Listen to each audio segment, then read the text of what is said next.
Okay, so let me welcome you all students, my friends. আজকে আমরা খুব একটা ব্রেনস্টর্মিং সেশন একটা করতে চলেছি। আর আমি যেরকম প্রত্যেকবারই চেষ্টা করি বিভিন্ন রকম ফ্যাকাল্টিকে বা বিভিন্ন রকম মানুষজনকে এখানে নিয়ে আসা যাতে সবার হেল্প হয়। তো আজকেও খুবই একটা গুরুত্বপূর্ণ সেশন হবে যেখানে আমি ইনভাইট করেছিলাম। এটা ইনভাইট করা না, বলতে গেলে আমরা ডিসকাস করব। আমি আমার একটা জুনিয়রকে তার পরিচয় আমি অবশ্যই দেব।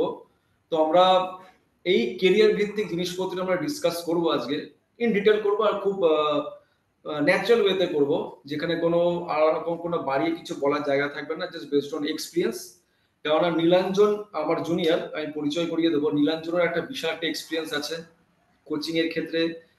আমি একটু পরিচয় করিয়ে দিই এগোনোর আগে। নীলাঞ্জন আমার জুনিয়র, যাদবপুরের জুনিয়র। ও যাদবপুর থেকে বিটেক করার পর এমটেক করার পর এখন পিএইচডি ওখান থেকে চলছে। আর শুধু এটা ছাড়া ওর বিশাল একটা এক্সপিরিয়েন্স আছে কোচিং এর দিক থেকে।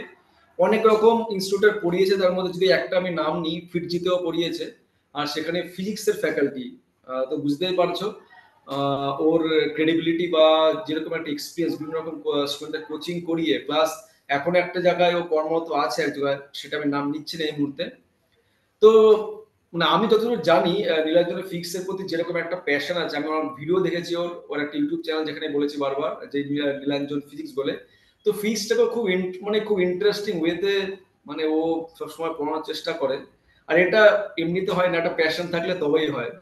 তো আই হোপ আজকে সেশনে আমরা যেটা ডিসকাস করবো, এক তো ওর একটা বিশাল একটা এক্সপিরিয়েন্স কোচিং এর, আর ওরও কিছু প্রশ্ন আছে আমার কাছে, সেগুলো ও আমাকে করবে, আমি ওকে কিছু কোশ্চেন করবো, যাতে ওভারঅল আজকে একটা ব্রেনস্টর্মিং হবে আর স্টুডেন্টদের খুব হেল্প হবে। ঠিক আছে, তো চলো আমরা শুরু করবো আজকে এই সেশনটা। First let me welcome Nilanjan. Nilanjan, তো আজকে তাহলে আমরা শুরু করি। অবশ্যই, থ্যাংক ইউ রাজীব দা আমাকে এত ইন্ট্রোডাকশন দেওয়ার জন্য। তো নীলাঞ্জন, এবার যদি আমি টপিকে আসি, আমার অনেকগুলো প্রশ্ন আছে।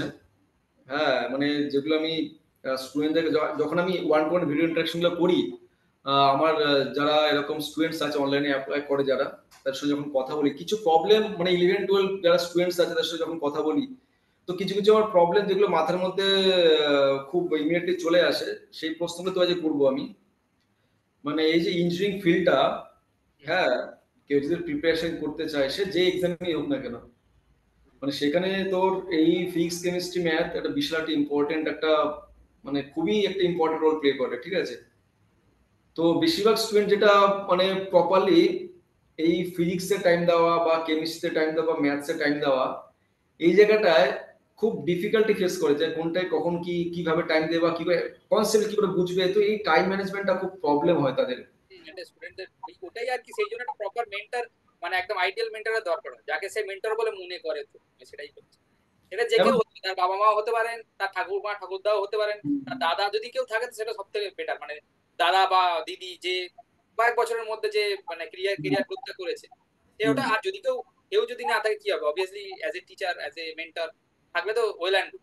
এখনকার দিনে ওই ব্যাপারটা নয়, ওই শুধু টাকা নেবো, নিয়ে চলে যাবো, এই ব্যাপারটাই সব থেকে বেশি হয়ে গেছে। আমি এই জন্যই পার্সোনালি চেষ্টা করি যারা স্টুডেন্ট আছে, তো তাদেরকে বলতেই। আর যদি যার কোনো স্টুডেন্ট না যদি না থাকে, আমরা যেটা ফেস করেছি, তুমি যেটা ফেস করেছো, সেই স্টিরিওটাইপ ধারণাটা কিন্তু একই আছে, যে আমাকে কম্পিটিশনটা বিট করতে হবে। ঠিক আছে, ধরো 10 লাখ ক্যান্ডিডেট পরীক্ষা দিচ্ছে, 20 লাখ ক্যান্ডিডেট পরীক্ষা দিচ্ছে, 25 লাখ ক্যান্ডিডেট পরীক্ষা দিচ্ছে। তো আমাকে তো একটা নাম্বার, একটা র্যাঙ্কই তো পেতে হবে, 10টা র্যাঙ্ক করতে হবে না। আমি একটা র্যাঙ্ক করবো, আমার পজিশন একটা। আমার একটা র্যাঙ্কই দরকার। এই র্যাঙ্কটা হচ্ছে উইদিন 100 বা উইদিন 50, এরকম কারো একটা টার্গেটটাকে প্রথমে সেট করা উচিত। ঠিক আছে, এবার সেই অনুযায়ী যেগুলো তোমার টেস্ট সিরিজ আছে, 5টা টেস্ট সিরিজ দেওয়া আছে, সেটা যে কোনো টেস্ট সিরিজ দেওয়া। সেটা তুমি যদি বলো গেটের টেস্ট সিরিজ তুমি দিয়েছো, আমি দিয়েছি, সেটা যদি এই মেন অ্যাডভান্সের টেস্ট সিরিজ হয়, টেস্ট সিরিজটাই প্রথমে আমাদের একটা প্রতিবিম্ব, বুঝলে? আমাদের একটা আয়না, যেটা ও আমাকে নিজেকে দাঁড় করায় যে আমি কোথায় আছি। টেস্ট সিরিজটা ঠিক আছে, আমি ভয় পায়। না না না না আমি যেটা জানতে চাইছিলাম তোর কাছ থেকে, যে প্রশ্নটা করতে চাইছিলাম, সেটা হচ্ছে যে তুই যেহেতু দেখিস, তুই যে ট্রেন করিস স্টুডেন্টদেরকে ইঞ্জিনিয়ারিং ফিল্ডের জন্য, হ্যাঁ, তো সেই তোর অভিজ্ঞতা থেকে এই যে সাবজেক্টগুলোকে, সাপোজ আমি যদি দেখি 3টে সাবজেক্টকে, এই টাইম ম্যানেজমেন্ট গুলো করা খুব difficult. At the same time সে একটা জায়গায় এইচএসসি বোর্ডের এক্সাম প্রিপেয়ার করছে, তো সেটা কি টিপস দিবি তুই? সব থেকে কঠিন হয় যারা স্টুডেন্টরা নয় একদম কারেন্ট ইয়ার থেকে, ধরো স্কুল আছে, তার ল্যাব আছে, তার আরো 2 জায়গাতে টিউশন আছে, সেটা সাথে সাথে ও মানে প্রিপারেশনটা কন্টিনিউ করছে। এইটা এদের সব থেকে বেশি ডিফিকাল্ট। তো সেখানে ওরা কি স্ট্র্যাটেজি ইউজ করতে পারে? এখানে স্ট্র্যাটেজি আমি বলেছি, আমি স্টুডেন্টদের এটা সবসময় বলি, প্রত্যেক ক্লাসেই বলি, ধরো ফিজিক্স কেমিস্ট্রি ম্যাথ, আমি ইঞ্জিনিয়ারিং কথা বলছি, নিটের কথা বাদ দিচ্ছি, মানে ধরো ওদের আছে ফিজিক্স কেমিস্ট্রি জুলজি বোটানি, ঠিক আছে, যে সাবজেক্টটা ভালো লাগে সেইটা দিয়েই দিনের শুরুটা করা উচিত। যে সাবজেক্টটা ভালো লাগে, তারপরে একটু কম ভালো লাগা সেটা করলাম, তারপর ধরো একদম ভালো লাগে না সেটা রাতের দিকে করলাম। মানে শুরুর দিকে ধরো আমাদের ক্রিকেট এতে দেখবে যাদের পারফরমেন্স একদম পিক পজিশনে থাকে তাদেরকে কিন্তু ওপেনার হিসেবে দেওয়া। ধরো নেমেই, সেটা বীরেন্দ্র সহ একজনই আছে, ওনাকে কেন দেওয়া হতো, কারণ হচ্ছে উনি নেমেই চালাতে পারতেন। কিছু কিছু এত বড় ক্রিকেটার হওয়া সত্ত্বেও কিন্তু প্রথমে ওনাকে দেওয়া হয়নি, কারণ কি ওনাকে ওনার নিতে টাইম লাগে, মানে খেলাটা শুরু করতে একটু টাইম লাগে, কেউ ড্রেসিং রুম থেকে রেডি করে আসে, যেটা বিরাট হচ্ছে, ওই জন্য ওনাকে ওপেনার হিসেবে দেওয়া হয়েছে। আমি সেটাই বলছি, ওই ওই স্ট্র্যাটেজিটাই ফলো করছি। কিছু কিছু স্টুডেন্ট, মানে বেশিরভাগ স্টুডেন্টই তার কিছু সব কর্নার ভালো লাগার জায়গা থাকে, সেটা ফিজিক্স হতে পারে, কেমিস্ট্রি হতে পারে, ম্যাথ হতে তুই পারে। বলছিস দিনের শুরুটা যেটা ওর সব থেকে বেশি যেটা ইজিয়েস্ট সব থেকে ভালো, মানে যেটা ওর ভালো লাগে পড়তে, এটা সবসময় করা উচিত। আর তুই তুই তুই যে স্ট্র্যাটেজি বলছিস এটা হচ্ছে অনেকটা ওরকম টাইপের যে ফার্স্টে একটু ইজি দিয়ে খেলো, কনফিডেন্স নিয়ে নাও, কনফিডেন্স। কনফিডেন্সটা জরুরি, সব থেকে কনফিডেন্সটা জরুরি, কনফিডেন্সটা পেয়ে গেলে ও সবটা পেয়ে যাবে। আচ্ছা নিংলাজ, একটা খুব ডিফিকাল্ট কোশ্চেন করবো। বলো বলো। যদি তুই তো ফিজিক্সে পড়াস, কিন্তু সাপোজ তো ফিজিক্স মানে নিটেও আসে, ইঞ্জিনিয়ারিং এও আসে, হ্যাঁ, সব জায়গায় লাগে, নুনের মতো। ডাক্তারিও আসে, ইঞ্জিনিয়ারিং আসে। এবার যদি তোকে আমি বলি যে ডাক্তারি নাকি ইঞ্জিনিয়ারিং, কোনটা? এই রে, এটা তো স্টুডেন্টরা সব থেকে কনফিউজ করে দেয় যে স্যার কোন এটা পড়তে, মানে কোন টপিকটা পড়াতে ভালো লাগে, তো ডাক্তারি না ইঞ্জিনিয়ারিং। দেখো অ্যাজ এ প্রফেশনাল যদি বলি ইঞ্জিনিয়ারিং করলে তো হবে না ব্যাপারটা, ডাক্তার যখন টিচার হয়ে গেছি তখন তো আর বায়াসনেস এর কোনো জায়গা নেই, বুঝলে। টাফ কোশ্চেন, যদিও একদম স্টেটমেন্টটা, কিন্তু এখনকার দিনে যদি এখন দাঁড়িয়ে বলি তো অবভিয়াসলি ইঞ্জিনিয়ারিংটাই বলবো, কারণ হচ্ছে ওখানে ফিজিক্সটা যেটা আছে ওটা অ্যাকচুয়ালি ফিল করা যায়, মানে আমরা যেটা পড়ে এসেছি এতে তোমার ওই তোমার কি বলবো, যেটা স্ট্রেংথ অফ মেটেরিয়ালস বলো, ইঞ্জিনিয়ারিং মেকানিক্স বলো, মানে আমাদের যেগুলো এক একটা সাবজেক্ট ছিল সেগুলো এক একটা চ্যাপ্টার, ঠিক আছে, ওদের ওই চ্যাপ্টারের যেগুলো এক্সপ্লেনেশন আছে, মানে যেগুলো নিউমেরিক্যাল টাইপ কোশ্চেন্স আছে, সেগুলো আমি অ্যাকচুয়ালি ফিল পাই যে হ্যাঁ এইটা করেছিলাম, এইটা করছি, এটা করবো, এটা করলে আর কি অ্যাকচুয়ালি আমি অ্যাপ্লিকেশন করি। কিন্তু নিটের কোশ্চেনের ডেপথ নেই আমি সেটা বলবো না। এখনকার দিনে যেহেতু কম্পিটিশন লেভেল মানে পিক পৌঁছে গেছে, এখন এক একটা বছরে মোটামুটি 25 লাখ থেকে 26 লাখ ক্যান্ডিডেট নিটে পরীক্ষা দিচ্ছে, ওইটাকে বিট করার জন্য অবভিয়াসলি ওরা অ্যাডভান্সের লেভেলেও নামিয়ে দিচ্ছে, বুঝলে। এখন আর শুধু নিট যেই বলে আলাদা, মানে কোশ্চেনের লেভেল ওরকম কিন্তু নয়, কিন্তু এখনকার দিনে মানে এখনকার দিনে না, এই লাস্ট ফিউ ইয়ার্স দু এক বছর কোশ্চেনের লেভেল অনেকটা অফ করেছে নিটের তাহলে তাহলে তুই বলতে চাইছিস যে ইঞ্জিনিয়ারিং? আবার সেই তুমি ঘুরে ফিরে একই কোশ্চেন করলে। না দেখ, আমি আমি আমি আমি পুরো অনেস্টলি মন খুলে বলতে, যদি আমাকে আবার ওই ক্লাসে পাঠিয়ে দেয়, আবার যদি আমাকে প্রিপারেশন করার বা সেম অপশন দেয়, I will go for engineering without any doubt. হ্যাঁ। বলছো আর এই এই এই ভিডিওটা এখন যারা দেখছে, যারা ইঞ্জিনিয়ারিং এ সত্যিই মনে হয় তোমাদের এরকম, প্লিজ কমেন্ট করে আমাকে জানাবে। হ্যাঁ, হ্যাঁ অবশ্যই। কারণ দেখ ভাই, নো ডাউট আমার মনে হয় engineering is driving the world actually. তুই অ্যাকচুয়ালি তাই। যে কোনো ফিল্ড বল, ইভেন মেডিকেল ফিল্ডেও যেসব রেগুলেশন গুলো আনছে আস্তে আস্তে, মানে ইঞ্জিনিয়ারিং অ্যাপ্লিকেশনস এতটাই পেনিট্রেট করছে দিন দিন, এআই বলিস না, যাই বলিস না কেন, সবকিছুতে মেডিকেল আমার ফিল্ড। আমার মনে হয় গুগল বা এইসব বড় কোম্পানি যেসব কাজ করছে পুরো ডিসরাপ্ট করে দেবে। মানে ইভেন আমি আমি আইআইটি খড়গপুর থাকাকালীনও কিছু ডাক্তারদের সঙ্গে দেখা করেছিলাম, তারা হচ্ছে তোর কলকাতা মেডিকেল কলেজে পড়াশোনা করছে। আমি জিজ্ঞেস করলাম যে আইআইটি খড়গপুরে কি করতে এসেছি, ইন্টার্নশিপ করতে এসছে। আমি বলছি এখানে কি করতে এসছো? তখন বলছে যে দাদা আমরা এখন কিছু কোলাব করছি ইঞ্জিনিয়ারদের সাথে, তাদের কিছু ডেটা দিচ্ছি আমি এআই এর ট্রেন করার জন্য, মডেল ট্রেন করার জন্য। তো দ্যাট ইজ দ্য ফিউচার মানে। তো ওকে, বেসিক্যালি যেটা আমি বলতে, আমি ইঞ্জিনিয়ারিংকে সাপোর্ট করি, আর মনে হয় এটা আমার নিজের একটা কোথাও গিয়ে মানে বারবার যদি বারবার সুযোগ পাই, বারবার ইঞ্জিনিয়ারিংটাকে আমি সাপোর্ট করবো। এনিওয়ে, একটা জিনিস অ্যাড করার আছে, বুঝলে তো, যে হ্যাঁ তুমি আমাকে একটা দিকে করে দিলে তো যে আমি ইঞ্জিনিয়ারিং পড়াতে ভালোবাসি, এটা কিন্তু একদমই না। আমার পিএইচডি টপিক কিন্তু বায়োমেডিক্যাল ইঞ্জিনিয়ারিং উপর। আচ্ছা।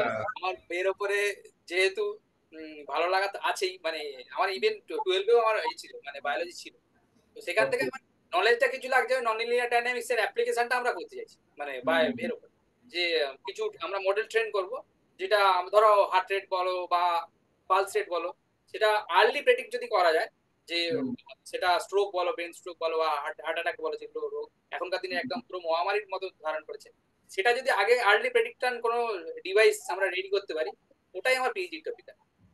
না খুব ভালো বায়োমেডিকেল ফিল্ড। আমার যতটা ধারণা আছে মানে খুবই মানে এখন সবার কাছে খুব অ্যাকসেপ্টেবল হচ্ছে। আর এটা নিয়ে অনেকে এখন আগে ইন্টারেস্ট দেখাতো না, হ্যাঁ বাট হ্যাঁ। এখন ইন্টারেস্টও দেখাচ্ছে লোকজন। হুম, বিশেষ করে তোর বায়োমেডিক্যাল থেকে অনেক সফট রোবোটিক গুলো এখন একটা বিশাল একটা কনসেপ্ট এসছে। হ্যাঁ এক্স্যাক্টলি। সফট রোবোটিক, হ্যাঁ, মেডিকেল ফিল্ডে না, তো it's a good field. Anyway, এবার যেটা আমি তোকে জিজ্ঞেস করবো, বল।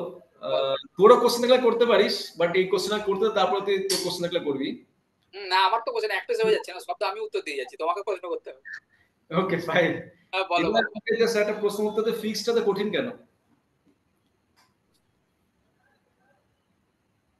কিছু কি বলা, এটার আর কোনো কিছু বলা যাবে বলে মনে হচ্ছে? যাই হোক, এখন তো স্টুডেন্ট নয়, টিচার হয়ে গেছি, বলতেই হবে আমাকে।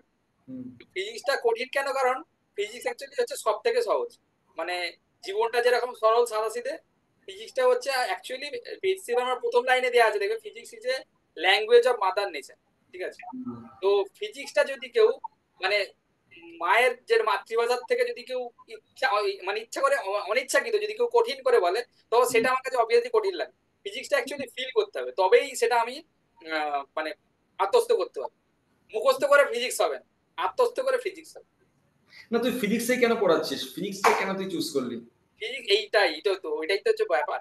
মানে তাই তো বলবো যে ম্যাথস কেন নয়, মানে ম্যাথসটা অ্যাকচুয়ালি গাইড করে ফিজিক্সকে। ফিজিক্সটা অ্যাকচুয়ালি আমাদের জীবনের কথা বলে, প্রাত্যহিক জীবন, একদম সকালে ওঠা থেকে শুরু করে রাত্রে ঘুমোতে যাওয়া পর্যন্ত প্রত্যেকটা কিন্তু ফিজিক্সের অ্যাপ্লিকেশন। হ্যাঁ, তার পেছনে ম্যাথস আছে, ম্যাথসটা হচ্ছে মেরুদণ্ড, কিন্তু ফিজিক্সটা হচ্ছে অ্যাপ্লাইড, চোখের সামনে দেখতে পাচ্ছি।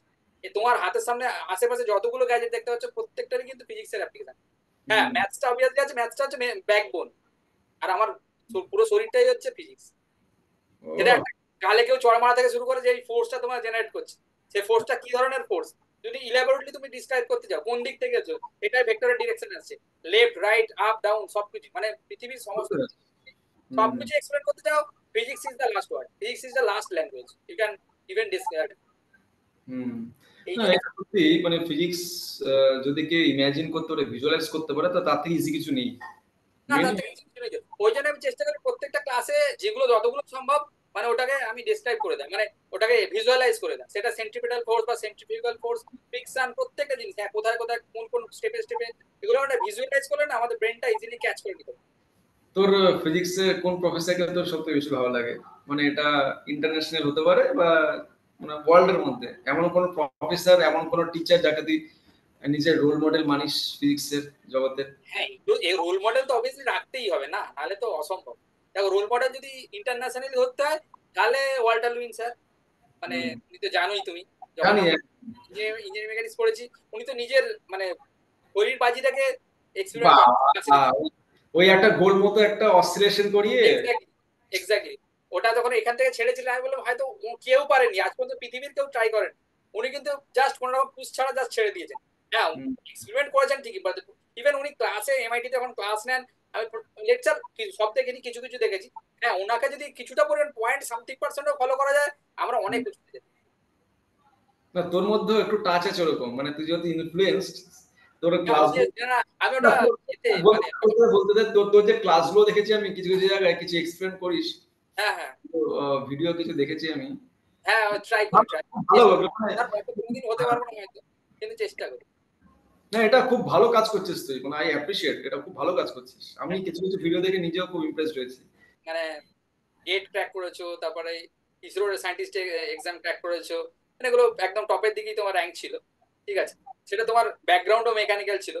তো এখনকার দিনে মানে ধরো যারা কেরিয়ার করতে চায় মানে এরোস্পেস ফিল্ডে, তারা হুম, কি ক্লাস 12 কবে থেকে ভাবা উচিত যে এটা আমি কেরিয়ারটা তৈরি করবো, ক্লাস 12 এর পরে নাকি গ্রাজুয়েশন পরে, হুম। কোনটা বেটার হবে? না এরোস্পেস ফিল্ড যেটা আমি এখন ফিল করছি দিন দিন খুব ডিমান্ডিং হচ্ছে, দ্যাট ইজ ট্রু। ইভেন ইন্ডিয়াতে বলতে গেলে এয়ারস্পেস ফিল্ড আর কিছুই ছিল না, জব টব কিছুই ছিল না। বাট এখন যেন এয়ারস্পেস ফিল্ডে এখন ভালো ডিমান্ড বাড়ছে এখন, বিশেষ করে এই স্টার্টআপ গুলো যেগুলো আসছে এখন। স্টার্টআপ ইন দা সেন্স এখন রকেটস বলিস, বা তুই এখন ড্রোন বলিস, বা এখন তোর যে কোম্পানিগুলো ইন্ডিয়াতে আছে, হ্যাঁ, মানে বোয়িং থেকে শুরু করে বা এয়ারবাস, এরাও এখন অন্যান্য বা ইভেন সব এখন প্রাইভেট ইন্ডাস্ট্রি সাথে চেষ্টা করছে এয়ারোস্পেসে কিছু বিজনেস করার জন্য। তো এর জন্য জব ক্রিয়েশন হচ্ছে ইন্ডিয়াতে এয়ারোস্পেস। বাট যে ভুলটা স্টুডেন্টরা করে জেনারেলি, যে aerospace is not a main stream field. Aerospace যদি দেখি ভালো করে আমি, ইটস আ মানে it is derive from mechanical, যদি আমি ভালো করে বলি। এটা হচ্ছে মেকানিক্যালেরই বলতে গেলে একটা পার্ট, এটা একটা মেইন স্ট্রিম ফিল্ড না। তো আমার মনে হয় যদি এয়ারস্পেসে কারো করতেই হয়, খুব বুদ্ধিমানের কাজ হবে যে তুমি ফার্স্টে মেকানিক্যালে পড়ো, then you go for specialisation in airspace, ওটা খুব ভালো হবে। প্রথমেই যদি আমি গ্র্যাজুয়েশন করি এয়ারস্পেসের উপর, maybe it is good, but that is not sufficient, তাহলে একটু প্রবলেম হতে পারে। বিশেষ করে যদি কেউ কোনো গভর্নমেন্ট এক্সাম বা অন্যান্য কিছুর দিকে যায়, ওখানে অনেক সময় সে অ্যাপ্লাই করতে পারবে না because of graduation in aerospace. Whereas আমার মনে হয় সে যদি মেকানিক্যাল করে তাহলে তার এরিয়াটা অনেক ভাস্ট হয়ে যায়, দেন হি ক্যান ন্যারো ডাউন, সেটা বুদ্ধিমানের কাজ হবে। তো সেই দিক থেকে যদি ভালো করে দেখি, তো ফার্স্ট তুমি মেকানিক্যাল করে নাও, দেন অনেক ভালো ভালো আমাদের ইন্ডিয়াতেই কলেজ আছে যেখানে তোমার এয়ারোস্পেস ফিল্ড আছে। হ্যাঁ, সেগুলো তো তুমি আরামসে ট্রাই করতে পারো। আইআইটি যেগুলো বড় বড় নাম আছে, বড় সব আইআইটি তোমার স্পেস আছে, সবকটাতেই কম বেশি ভালো এটা আছে। কিন্তু যদি ভালো করে দেখি আমি, হ্যাঁ আইআইটি তোমার মাদ্রাসও খুব ভালো করছে এয়ারস্পেস, কানপুরও ভালো করছে, খড়গপুরও ভালো করছে, এগুলো ভালো করছে, নো ডাউট। অবভিয়াসলি আইআইটি গুলো তো টপ 5 আইআইটি তো ভালো করবেই, এটা তো স্বাভাবিক। হ্যাঁ, তো আর জব ক্রিয়েশনও ভালো হচ্ছে আস্তে আস্তে এয়ারস্পেস ফিল্ডে, যেটা আগে ছিল না। ফিল্ডটা আস্তে আস্তে ভাস্ট হচ্ছে, সেটাই তুমি বলতে। আর Yes. রিফ্লেকশনটা আমরা পাচ্ছি, মানে যে সাকসেস গুলো যেগুলো পাচ্ছি ইসরো। হ্যাঁ, রিসেন্টলি যেসব ডেভেলপমেন্ট হচ্ছে, দেখা যাচ্ছে এয়ারস্পেস ফিল্ডে ডিমান্ড বাড়তে পারে আরো। মানে অবভিয়াসলি বাড়তো। তাহলে মেকানিক্যাল থেকে তুমি বলছো যে একদম ওয়ান সাইজ হয়ে, মানে একদম স্টার্টিং ইয়ার না করে আফটার গ্রাজুয়েশন করতে। আচ্ছা, এটা এটা অ্যাকচুয়ালি মেকানিক্যালের জিনিসপত্রগুলোই তো একটুখানি স্পেশালাইজেশন যাচ্ছিস। স্পেসিফাইড হয়ে যাচ্ছে। ইয়েস, ইয়ারও ইয়ারও মানে কি বুঝতে পারছিস তো? হ্যাঁ, তো তুই যখনই তুই মেকানিক্যালি ড্র্যাগ ফোর্স করছিস, লিফট ফোর্স করছিস, হ্যাঁ একটা বডি যখন ডিজাইন করছি আমি, তো ডিজাইন করাতে কি কি ফেলিয়ার আসতে পারে, তো ওগুলো আমাকে মেকানিক্যাল পড়তে হবে। তারপর আমি যখন এয়ারস্পেসে যাবো তখন আরো বেশি বেটার আমার ভালো বুঝতে পারবো। ডাইরেক্টলি করলেও করতে পারে, ওটা আমার মনে হয় বুদ্ধিমানের কাজ ওটাই হবে। হুম। বাহ, বুঝলাম। তাহলে একটা বলবো, এখনকার দিনে ধরো যে একজন স্টুডেন্ট পাস আউট হচ্ছে, তার সামনে এআই এআই এআই এআই চালিয়ে সবাই একই কথা বলছে, এআই এমএল। তো এখনকার দিনে কি মানে এআইটা একদম ওটাই ভবিষ্যৎ, এআই না এরোস্পেস? ও বাবা, বিশাল কম্বিনেশন এআই নিয়ে এয়ারস্পেস। দেখ, এআই বলতে গেলে মানে যেটা আমার নিজের নলেজে বলছে, এআই কে শুধু ফোকাস করলে হবে না, এআই নিয়ে পড়লে হবে না, এআইটা কাজে লাগাতে হবে। মানে ব্যাপারটা এরকম করে যদি বলি আমি, দেখ ফ্রিজ যে ডিসকভার করেছিল, যে বানিয়েছিল, সে কিন্তু মানে এটা খুব আমি দেখেছি এক জায়গায়, সেখানে বলা হচ্ছে ফ্রিজ যে বানিয়েছিল সে কিন্তু বেশি টাকা কামাতে পারেনি, যত টাকা কামিয়েছে কে বলতো? কোকা কোলা বা পেপসি, এইসব ব্র্যান্ড। তো ফ্রিজ যে বানিয়েছে সে কিন্তু অতটাও না করতে পারলে, বাট এই কোম্পানিজ গুলো, তো আমি এটাই বলতে চাইছি যে এই ফ্রিজ হচ্ছে একটা প্ল্যাটফর্ম, সেরকম এআই হচ্ছে একটা প্ল্যাটফর্ম। তো এআইটাকে আমাকে এখন মেইনলি ইউজ করতে জানতে হবে ভালো করে। তো শুধু আমি যদি এআই নিয়ে মেইনলি পড়াশোনা করি এখন, মানে প্রথম থেকেই, সেটা আমার মনে হয় না খুব বুদ্ধিমানের কাজ হবে।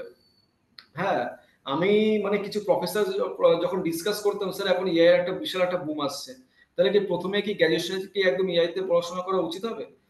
স্যার খুব সিনিয়র প্রফেসর, স্যার ইন্ডাস্ট্রি খুব প্রজেক্ট করেন।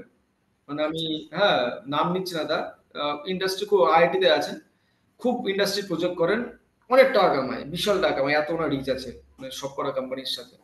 তো উনি বলছে যে এআই আগেও ছিল, এখনো আছে, এখন একটুখানি ইউএস যেহেতু এটাকে শুরু করেছে, তো এটা একটা বেশি একটু ঢাল করে পেটাচ্ছে, এআই করে পাগল করে, বাট এআই আগেও এক্সিস্ট করতো। বাট এখন যেটা ইম্পর্টেন্ট হচ্ছে যে এর ইউটিলিটি দিন দিন বাড়ছে। আর এটা যদি ভালো করে দেখি, আমি লাস্ট 1 ইয়ার এই ইউটিলিটিটা খুব বেড়েছে, সব রকম ফিল্ডে পেনিট্রেশন ঢুকছে, কি ইউসেজ। হ্যাঁ, তো সেই দিক থেকে আমার মনে হয় না শুধুমাত্র এআই জানাটাই খুব বুদ্ধিমানের কাজ হবে প্রথম থেকেই। ফার্স্ট যদি তোমার সত্যি মনে হয় যে আমি এআই নিজে তৈরি করব, একটা হচ্ছে গোষ্ঠী যারা হচ্ছে এআই নিজে তৈরি করতে চায়, ঠিক আছে, এমন কিছু তৈরি করবো যেখানে আমি এআইটাকে সবগুলো অটোমাইজ করে দেবো, সেটা একটা হয়। সেটা যদি করতে ফার্স্ট আমার মনে হয় সেখানেও মনে হয় তুমি ফার্স্টে কম্পিউটার সায়েন্সই পড়ো, তারপর তুমি স্পেশালাইজেশন করো এআই এর উপরে। হ্যাঁ, সেখানে অনেক রকম তোর ল্যাঙ্গুয়েজ চলে আসে। হ্যাঁ, আদারওয়াইজ আর একটা প্রজাতি আছে যে আমার এআই ফাই অত এর তৈরির দিকে অত মন ফোন নেই ভাই। আমার এখন কি জানতে হবে, এআই কে আমি কি করে ইউটিলিটি টুল হিসেবে ইউজ করতে পারি, প্রোডাক্টিভিটি কি করে তৈরি করতে পারি, তার জন্য আমার মনে হয় না এআই পড়া দরকার আছে। তো আমার মনে হয় স্টুডেন্ট ফার্স্ট এটা বোঝা উচিত। আর আমার মনে হয় যদি কোকা কোলা পেপসি কোম্পানি হতে হয়, তাহলে তুমি ওই সেকেন্ড দলে চলে যাও। কি করে আমি এআই কে কাজে লাগিয়ে আমার কম টাইমে আমি বেশি কাজ করতে পারি, প্রোডাক্টিভিটি বাড়াতে পারি।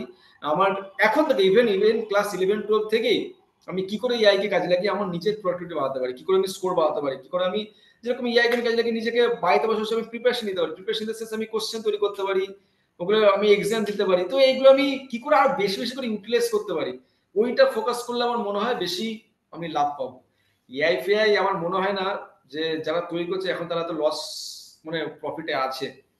কেননা তুই এখন যে কোনো কোম্পানি এআই নিয়ে কাজ করছে তাদের ব্যালেন্স শিট চেক কর, আমার মনে হয় তারা খুব ভালো জায়গাতে যাচ্ছে, এখন খুব চ্যালেঞ্জিং জায়গায় আছে। তো তুমি তাহলে বলতে চাইলে যে এআই ইন এরোস্পেস বা যে কোনো এই রিলেটেড ফিল্ড, যে কোনো ফিল্ডে সেটা তার অ্যাপ্লিকেশনটার উপর বেশি জোর দিবে।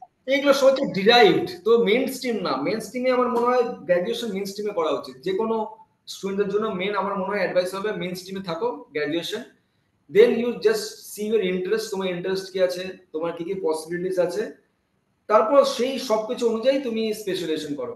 আর আমার মনে হয় এখনকার দিনে শুধুমাত্র গ্র্যাজুয়েশন ইজ নট এনাফ। এখনকার দিনে যে সময় আসছে সবারই কিছু না কিছু স্পেশালাইজেশন থাকা উচিত। সেটা তুমি নিট করে যদি এমবিবিএস করো, এমবিবিএস এখন এখন ডাক্তারদের কোনো ভ্যালু নেই এখন, যতক্ষণ তুমি এমডি করতে পারছো, ভালো স্পেশালাইজেশন করতে পারছো, কোনো দাম নেই। তো এমন একটা সময় আছে যেখানে আমাদের সবারই কিছু না কিছু স্পেশালাইজেশন থাকা দরকার। এটা আমার মানে নিজস্ব একটা মতামত। আর এটা আমি মনে হয় যে ইন্ডিয়া তো আগে সেই কালচারটা ছিল না, বাট ইন্ডিয়া তো সেই কালচার তৈরি হচ্ছে যেখানে তোমার স্পেশালাইজেশনের ভ্যালু দেওয়া শুরু হচ্ছে আস্তে আস্তে। ইভেন তুই বড় অর্গানাইজেশন দেখতে পারিস এখন, সেখানে অ্যাড এটা বলেই দেওয়া হয় যে আমার, যেমন তুই বললি বায়োমেডিকেল, তুই বায়োমেডিকেল পিএইচডি করছিস, তো সেখানে নাম ধরে বলে দেওয়া হয় যে বায়োমেডিকেলে এই ফিল্ডের উপর যারা কাজ করছো, পিএইচডি করছো বা রিসার্চ করছো বা এমটেক করেছো বা এমএসসি করেছো, তাদের জন্য ভ্যাকেন্সি ওপেন করা হচ্ছে। ওয়াই? বিকজ আস্তে আস্তে না, ইন্ডিয়াতে আগে কোনো দাম ছিল না, আগে বিটেক ডিপ্লোমা এনাফ জব পাওয়ার জন্য, বাট আস্তে আস্তে ইন্ডিয়াতে এই কালচার তৈরি হচ্ছে যে স্পেশালাইজেশন কি, তার উপর এখন দাম দেওয়া হচ্ছে। তো এটার আস্তে আস্তে ডিমান্ড আরো বাড়বে, স্পেশাল দরকার পড়বে। এটা মানে আগে ডিপ্লোমা এনাফ ছিল, তারপরে বিটেক এনাফ ছিল, এখন মনে হচ্ছে এমটেক তো আস্তে আস্তে এনাফ এর লিস্টে চলে আসবে, মানে ওইটাও চলে আসবে, হয়ে যাবে। ওটা পিএইচডিটা ওটাটাই কমপ্লিট করে নাও, সেটা তো বাট আমি পিএইচডির জন্য যেটা ইন্ডিয়াতে এখনো কালচার ডেভেলপ হয়নি, এটা আমার খুব বলতে মানে তুই নিজে হয়তো ফিল করবি।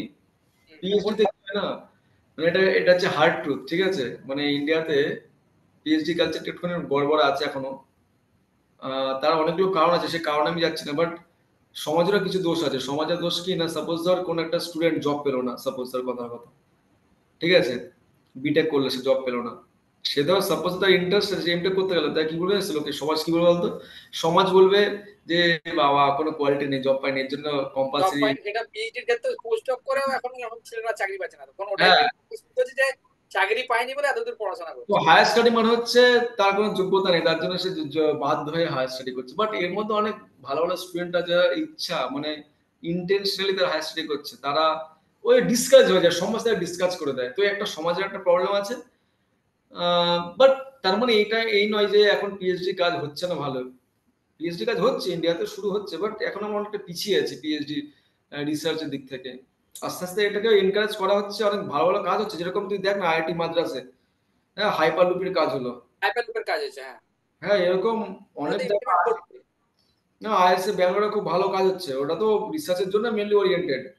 এরকম অনেক কিছুতে ভালো ভালো কাজ হচ্ছে, বাট সেই সঙ্গে কম। আই হোপ এটাকে আরো ইমপ্রুভ হবে, এটা আরো ইমপ্রুভ হবে আই হোপ। তো এটা একটুখানি প্রবলেম আছে। কিন্তু এইটার পেছনে আমার একটা গ্লিচ মনে হচ্ছে, মানে এখনো মনে হচ্ছে যেটা আমাদের যেটা কারিকুলাম স্ট্রাকচার যারা ডিফাইন করছে, আইসিটি বলো ইউজিসি বলো, তাদের হুম, গাইডলাইন্সটা আমার মনে হচ্ছে মানে একদম কারেন্ট যেটা ইন্ডাস্ট্রি ওরিয়েন্টেড যেটা চাইছে, আর আমাদের যেটা স্ট্রাকচার আছে অনেক গ্যাপ আছে, শুধু গ্যাপ নয়, হেল এন্ড হেভেন গ্যাপ আছে। সেই হুম, জন্য স্টুডেন্টরা কিছুটা হলেও মানে বেশ ব্যাকফুটে চলে আসছে, কারণ হুম, ইন্ডাস্ট্রিরা চাইছে এক ধরনের ক্যাপাবিলিটি বা এক ধরনের ওর মধ্যে স্পেশালাইজেশন চাইছে, কিন্তু সে ওইটার থেকে না, সেই স্টিরিওটাইপ অন্য মান্যতার আমলে জিনিসপত্র পড়াশোনা করে তারপরে ইন্ডাস্ট্রির জন্য হুম, রেডি হচ্ছে। সেই জন্য তার উপরে ওই তোমার যেগুলো বলে ইন্টার্নশিপ, তারপরে ওর উপরে আলাদা করে কোর্স করিয়ে তারপরে ইন্ডাস্ট্রি ওরিয়েন্টেড করে তারপর তাকে জব দিচ্ছে। এটা মনে হচ্ছে আমাদের ইন্ডিয়ান এডুকেশন সিস্টেমের একটু অনেকটাই গ্লিচ আছে। যেহেতু এআই মানে আমরা যখন লাস্ট পড়েছি মানে গ্রাজুয়েশন বা মাস্টার্স করেছি লাস্ট 2022 সালে, তখন মানে আজকে AI AI AI machine learning নিয়ে ডেটা সায়েন্স নিয়ে ইমপ্লিমেন্টেশন হয়েছে। তারপরে কিছুটা ডেভেলপ করা উচিত স্ট্রাকচার, আমার তো এটাই মনে হয়। মানে সেটা শুধু কম্পিউটার সায়েন্স না, মেকানিক্যাল বা কেমিক্যাল, সিভিল সব সাবজেক্টের ক্ষেত্রেই আমার মনে হচ্ছে এটা দরকার। তুমি কি বলো? মানে দেখ অনেক নীলাঞ্জন, মানে তুই একটা খুব ভালো একটা প্রশ্ন করেছিস। হ্যাঁ, এটা যদি একটু ভালো করে বুঝতে চাই, দেখ প্রবলেম সব জায়গায় আছে, ঠিক আছে, সব কান্ট্রিতে প্রবলেম আছে, আমি জানি আমার এখানেও প্রবলেম আছে, বাট ওটাকে চেঞ্জ করতে গিয়ে আমার আমার নিজের বয়স কেটে যাবে। তো আমি জানি চেঞ্জ করা সম্ভব না, ঠিক আছে, বাট এটা এমনও নয় যে একমাত্র এর কোনো সলিউশন নেই। বাট স্টুডেন্টরা যদি চায় না, এখনকার দিনে যে রিসোর্স অ্যাভেলেবেল আছে মার্কেটে, দেখ আমাদের মোটামুটি এডুকেশনটা এতটা খারাপ নয়, সেখানে কিছু কিছু স্কোপও ভালো ভালো থাকে, ইন্টার্নশিপ করার একটা স্কোপ থাকে, কিন্তু স্টুডেন্ট সেটা প্রবলেম ইউটিলাইজ করে না, একটা প্রবলেম আছে। ইন্ডাস্ট্রির কাছে নিজে অ্যাপ্রোচ করে না। এখন দেখবি ইন্টার্নশিপ নিয়ে কিন্তু এখন খুব একটু কিন্তু ভালো কাজ হচ্ছে। আগে আমাদের অর্গানাইজেশনে এখানেও বা ডিআরডিও তে বা বিভিন্ন অর্গানাইজেশনে কিন্তু ইন্টার্নশিপ হতোই না, খুব কম হতো। বাট এখন দেখছি প্রত্যেক বছর ইন্টার্নশিপ ইন্টার্নরা আসছে আমাদের এখানে, আমরা এবার কিছু কাজ ফাজ দিয়েছি। তো ইন্টার্নশিপ নিয়ে এখন আসছে, সে কালচার আসছে, ইন্টার্নশিপ খুব হেল্প করবে। কারণ যতক্ষণ না একটা স্টুডেন্ট ইন্ডাস্ট্রিতে যাচ্ছে, সে বুঝতেও পারছে না যে আমার কি চাই। এক্স্যাক্ট।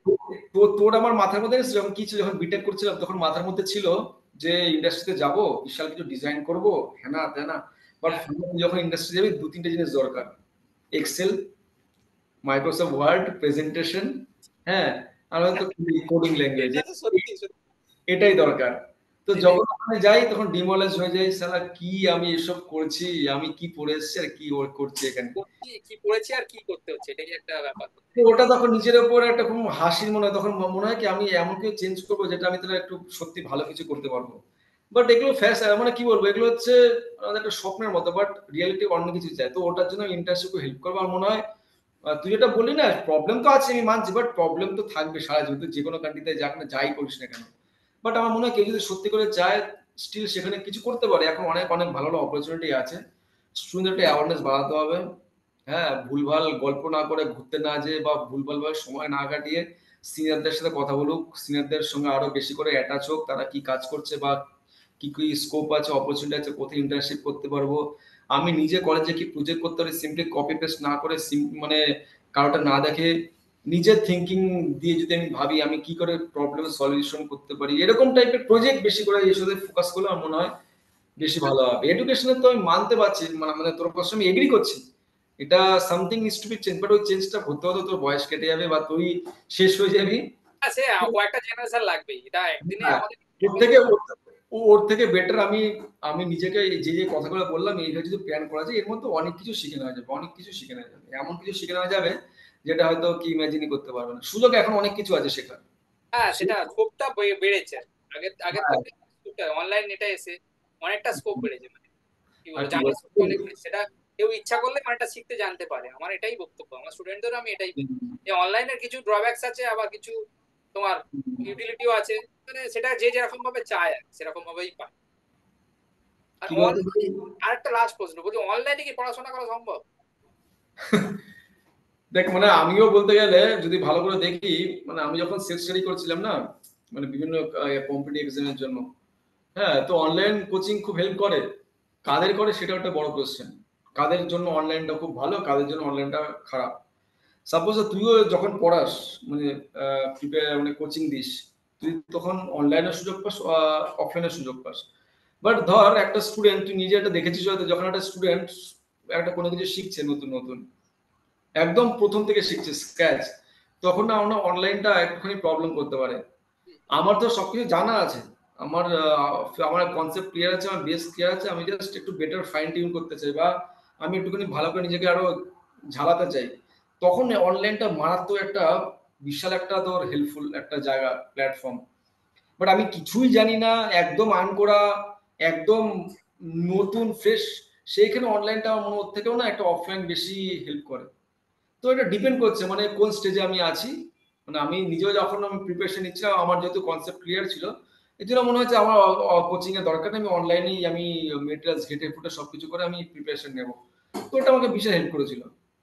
হ্যাঁ, তো তুই ওটা তো ফলো করেছিস যে কারণটা কি বলতো ভাই, সাপোজ আমার কনসেপ্ট ক্লিয়ার, আমি একটা অফলাইন কোচিং করতে গেলাম, তুই আমাকে সেই জিনিসে পড়াবি আমাকে 5 ঘন্টা ধরে, ঠিক আছে? তো ওটা আমার কাছে কিন্তু একটা টাইম ওয়েস্ট হবে, কারণ তুই আমাকে যে র্যামের স্পিড নিয়ে পড়াবি তার থেকে আমার হাই র্যাম আমার কাছে আছে, আমার স্পিড বেশি। তো আমি তোর কখনো বসে না থেকে থেকে আমি অনলাইনে নিজে নিজে আমার রিকমেন্ড অনুযায়ী আমি সার্চ করবো, যেটা আমার কুইক আছে সেটাকে স্ট্রং করবো, সেটা আমি আমার স্পিডে চলবো। হ্যাঁ, তুই এটা নিজে ফেস করিস, তোর কোচিং হয়তো অনেক খুব ভালো ভালো স্টুডেন্ট থাকে, তাদের হয়তো র্যাম খুব হাই, তখন তাদের স্পিডে চলতে গেলে তোকে তখন কম্প্রোমাইজ করতে হবে অন্যান্য স্টুডেন্টদের সাথে। তো সেটা হ্যাঁ, তো exactly. এটা তো আমি করেইছি। আর এটা তুমি আমার সাথে একই সহমত বা একইভাবেই কথা তুমি বললে যে অনলাইন একমাত্র যারা হচ্ছে গ্র্যাব করে, যারা একটু সিরিয়াস স্টুডেন্ট তাদের জন্য অনলাইন। কিন্তু যাদেরকে আমাদের গাইড করতে হবে, ওকে 5 মিনিট ছেড়ে দিলেও মারপিট করবে, নয় পাশের বন্ধুকে খোঁচাবে, নয় কাউকে মাথায় চাটি মারবে, এটা তো এরকম ক্যাটাগরি সব রকম স্টুডেন্টই আছে। তো তাদের জন্য মোটেই অনলাইন না, কারণ তাদেরকে ওই প্রথমে একটা প্রশ্ন করে পড়িয়ে দিই, তার সঙ্গে সঙ্গে অন্যবারে একটা অন্য কিছু খুলে যায়, ইউটিউবে খুলে যায় অন্য কিছু। এটা তাদের জন্য অনলাইন একদমই না। অনলাইন একমাত্র যারা সিরিয়াস আছে একটু স্টাডিতে, মানে নিজের কেরিয়ার সম্বন্ধে একটু সিরিয়াস আছে। তুমি যেটা বললে ঠিকই বলেছো, মানে একটু কেরিয়ার ওরিয়েন্টেড একটু। থ্যাংক ইউ তুই যে আমাকে সাপোর্ট করছিস এই জায়গা না না, থেকে। আপনার সত্যি কথা তো এটা আমি ভুল বললে এটা মিথ্যে বলা। এটা আমি অনেক স্টুডেন্টের উপর জাজ করে বলছি, বুঝলে তো। কারণ আমি ধরো ফিটজিতে যখন ক্লাস নিতাম, আমাদের একটা কাজ ছিল, বুঝলে, মোটামুটি 50 জনের ব্যাচ ছিল। সেখানে মোটামুটি আহ কতজন ছিল, হ্যাঁ 50 জন ব্যাচ ছিল, মোটামুটি রেসপন্স করতো, সে খুব চিৎকার করে এদিকে এই বল বল বল, এই কোশ্চেন এই কর, হার্ডলি 1 থেকে 2 জন অ্যান্সার দিত, বা 3 জন 4 জন ম্যাক্সিমাম। তাদের rank মোটামুটি এই এবারে কত হলো, ওই মোটামুটি 2000 3000, খুব ভালো স্টুডেন্ট 6000 হয়েছে আমাদের এতে ওয়েস্ট বেঙ্গলে। কিন্তু আমি এর আগের বছর একটা অনলাইন ব্যাচ ছিল, মানে ওখানে 2 জন ছিল, মানে খুব সিরিয়াস। ও র্যাঙ্ক করে এখন, মানে কত র্যাঙ্ক করেছিল, 100 কত র্যাঙ্ক হয়েছে, ও এখন যাদবপুর ইউনিভার্সিটি আছে। দারুণ দারুণ। আচ্ছা, তাই মানে তুই যেসব ছেলেদের পড়িয়েছিস, এটা তোর একটা স্যাটিসফ্যাকশন বলতে গেলে, যে অনেক ভালো ভালো স্টুডেন্টকে তুই ট্রেন করেছিস, দ্যাটস এ গুড থিং। মানে অ্যাজ এ রোল মডেল তুমি হিসেবে নিজেকে কিরকম ভাবে দেখতে চাও, তোমার কি পদক্ষেপ আগামী ভবিষ্যতে? বিশাল বড় কোশ্চেন করলি, কি করলি কোশ্চেন একবার বল। যদি তোমার আগামী দিনের কি মানে চিন্তা ভাবনা কি, কি পদক্ষেপ কি, তুমি তো এই লিগ্যাসিটা নিশ্চয়ই কন্টিনিউ করতে চাইবে, যে তোমার থেকে আরো বেটার কেউ, বড় কেউ হবে, আরো বড় কেউ কন্ট্রিবিউশন করবে তোমার এই ফিল্ডে, কেন তোমার যে কোনো এর ফিল্ডে, তোমার দেখ কি পদক্ষেপটা কি? দেখ প্রথমত হচ্ছে আমি খুব অত হাই ফাই কিছু না, বা ছোটখাটো মানুষ। না না, এটা এটা তুমি বারবার বলছো, এটা কিন্তু এড়িয়ে যাওয়ার একটা 1 নম্বর উপায়। এটা কিছু বলার না, সিম্পলি বলছি, হ্যাঁ, বলো বলো। সিম্পল। মানে জীবনের সবকিছু সিম্পল রাখলে না খুব ইজি হয় ব্যাপারটা।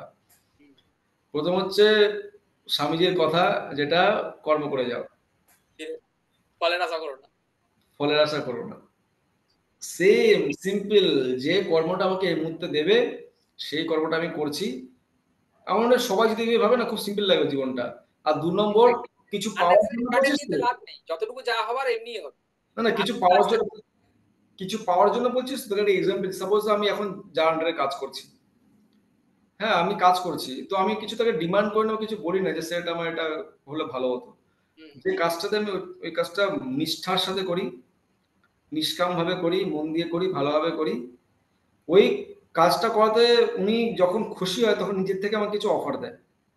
আচ্ছা। আচ্ছা, তো এই যে ভগবানও সেটাই, যখন ভগবান একটা প্রত্যেকদিন আমাকে কর্ম দিচ্ছে একটা একটা করে, যখন, আর এটা সব থেকে না বড় একটা জিনিস শ্রীলাঞ্জন, আই থিঙ্ক তুই এটা এগ্রি করবি, when no one is watching you, still you are doing, obviously, still you are doing obviously, the thing, that means God is watching you.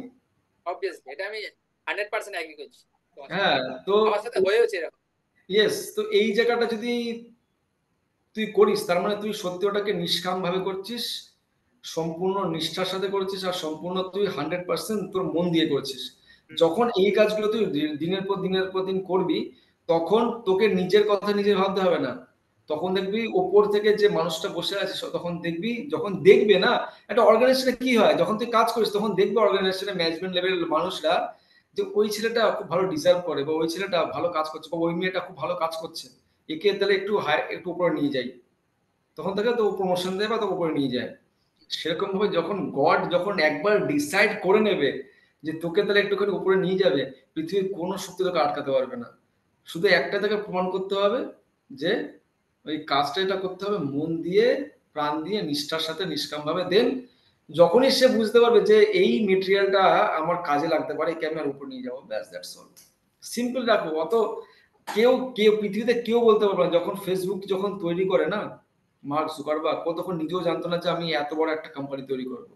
ও নিজে ইন্টারভিউতে বারবার বলছে যে যদি কোনো কিছু করতে হয়, কেউ কোনোদিনও বলতেই পারবে না যে আজকে যেটা করেছে সেটা 10 বছর আগে কেউ বলতেই পারবে না যে আমি ওটার জন্য করছিলাম, ওটার জন্য করেছি।